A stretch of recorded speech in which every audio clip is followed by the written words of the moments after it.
नमस्कार, मैं गौरव आप सभी का आपके अपने चैनल जी गुरुकुल में स्वागत करता हूं। और आज हम डिस्कस करेंगे मैथमेटिक्स ट्रिक पार्ट 6।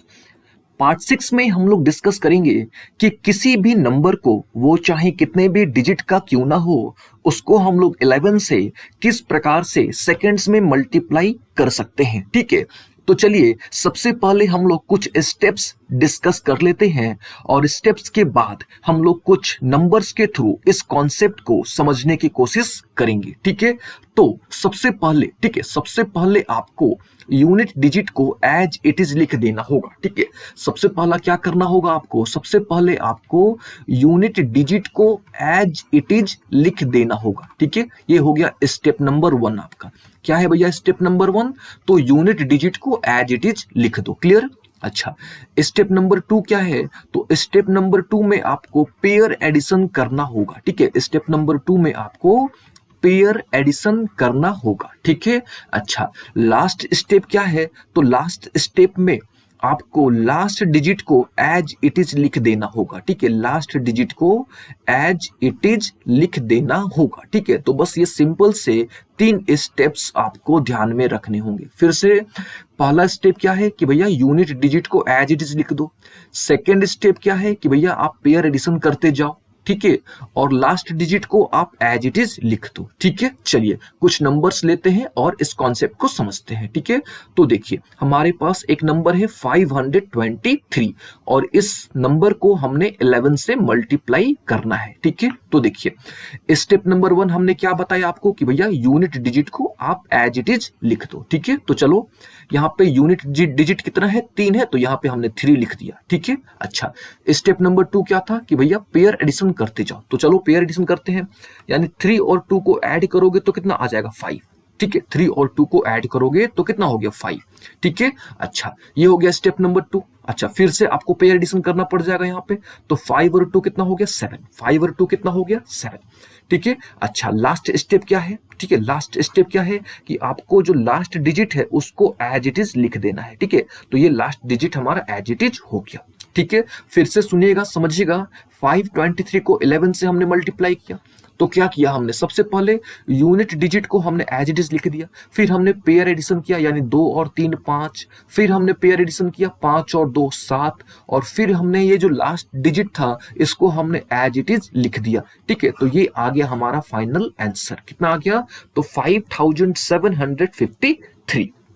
ठीक है, तो बस आपको ये 3 स्टेप्स ध्यान में रखने होंगे। यूनिट डिजिट को एज इट इज लिख दो, पेयर एडिशन करते जाओ, ठीक है, और लास्ट डिजिट को एज इट इज लिख दो। ठीक है, चलिए कुछ और नंबर्स लेते हैं। ठीक है, तो सपोज हमारे पास एक नंबर है 958। ठीक है, स्टेप नंबर 1 क्या है कि आप यूनिट डिजिट को एज इट इज लिख दो। तो यहाँ पे यूनिट डिजिट कितना है? 8, तो यहाँ पे 8 हमने एज इट इज लिख दिया। Step number 1 clear. अब क्या करना है? तो अब आपको पेयर एडिशन करते जाना है। ठीक है, तो चलिए ऐड करिए।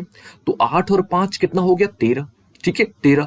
तो 13 में आपको केवल 3 लेना है। ठीक है, और 1 क्या हो जाएगा? तो 1 एज कैरी हो जाएगा। ठीक है, 13 आया तो 13 में आपको 3 लिख देना है, 3 लिख देना है और 1 एज कैरी ले लेना है। ठीक है, अच्छा, फिर क्या? फिर आपको पेयर एडिशन करना होगा। तो ये 9 और 5 कितना हो गया? 14, और कैरी कितना था? 1, तो कितना हो गया टोटल? 15, है ना? 15 हो गया। अच्छा, तो 15 का केवल आपको 5 लिख देना है ना? इस 15 का केवल आपको 5 लिख देना है। फिर कैरी कितना हो गया? फिर कैरी 1 हो गया। ठीक है, अच्छा, और लास्ट स्टेप क्या होता है कि आपको जो लास्ट डिजिट है उसको एज इट इज लिख देना होता है। ठीक है, तो 9 यहाँ पे लास्ट डिजिट है, कैरी कितना था? तो 1, तो 9 और 1 कितना हो गया? 10, तो ये आ गया आपका फाइनल आंसर। ठीक है, यानी 10,538। ठीक है, चलिए इसको भी हम शॉर्ट में करके दिखाते हैं आपको। क्या नंबर था? 958 इंटू 11 करना था। 8 को 8 एज इट इज लिख दो, फिर इन दोनों को ऐड करो, 8 और 5 13, कैरी 1, फिर 9 और 5 14, कैरी 1, तो 14 और 1 कितना हो गया? 15, और 9 यानी लास्ट डिजिट था उसमें एक कैरी ऐड कर दो, तो 9 और 1 हो गया 10। ठीक है, तो इस प्रकार से ये आपका फाइनल रिजल्ट आ गया, यानी 10,538। ठीक है, चलिए कुछ और नंबर्स लेते हैं। ठीक है, जैसे यहाँ पे देखिए 24 इंटू 11 करना है आपको, है ना? 24 इंटू 11 क्या करोगे? सेम प्रोसीजर, 4 यानी यूनिट डिजिट को एज इट इज लिख दो, पेयर एडिशन करो, 4 2 6 और ये लास्ट डिजिट को एज इट इज लिख दो। ठीक है, तो ये आ गया आपका फाइनल आंसर। ठीक है, चलिए इसको सॉल्व करते हैं, यानी 32 इंटू 11।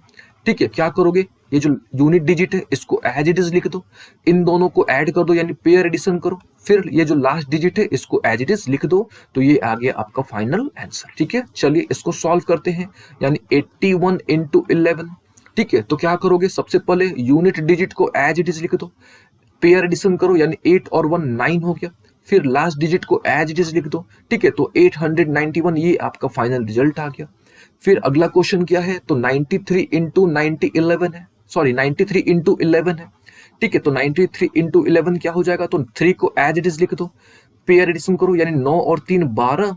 ठीक है ना, 2 लिख दो, कैरी कितना 1, और 9 और 1 कितना हो गया 10, यानी 1023 यानी 1023, ये आपका फाइनल रिजल्ट आ गया। यहाँ भी एक नंबर है 87 इंटू 11। ठीक है, तो क्या करोगे, सेम प्रोसीजर, 7 को एज इट इज लिख दो, पेयर एडिशन करोगे तो 8 और 7 15। ठीक है, 5 लिख दो, कैरी कितना 1, ये लास्ट डिजिट है 8, इसमें एक कैरी ऐड कर दो तो 9 यानी 957। ठीक है, तो ये आ गया आपका फाइनल रिजल्ट। ठीक है, चलिए कुछ और नंबर्स लेते हैं। ठीक है, तो यहाँ पे देखिए, यहाँ पे नंबर है 234। ठीक है, 11 से मल्टीप्लाई करना है, सेम प्रोसीजर, 4 को एज इट इज लिख दो, इन दोनों को ऐड कर दो, फिर इन दोनों को ऐड कर दो। ठीक है, और फिर इस 2 को एज इट इज लिख दो। ठीक है, ये हो गया आपका फाइनल आंसर। ठीक है, चलिए यहाँ भी एक नंबर है, कितना है 2456, 11 से मल्टीप्लाई करना है, सेम प्रोसीजर, 6 को 6 लिख दो, पेयर एडिशन करो, 6 5 11 1, फिर कैरी कितना 1, 4 5 9, कैरी कितना था 1, 9 और 1 कितना 10। ठीक है, फिर 4 और 2 6, फिर कैरी 1 था, 6 और 1 7, और लास्ट डिजिट को एज इट इज लिख दो, तो ये आ गया आपका फाइनल आंसर। ठीक है, ये आ गया आपका फाइनल आंसर। ठीक है, तो उम्मीद है आपको आज का क्लास यानी 11 से किसी भी नंबर को किस प्रकार से मल्टीप्लाई करा जाता है ये आपको अच्छे तरीके से समझ आ गया होगा। ठीक है, अब हम लोग अगले क्लास में ट्रिक नंबर 7 डिस्कस करेंगे।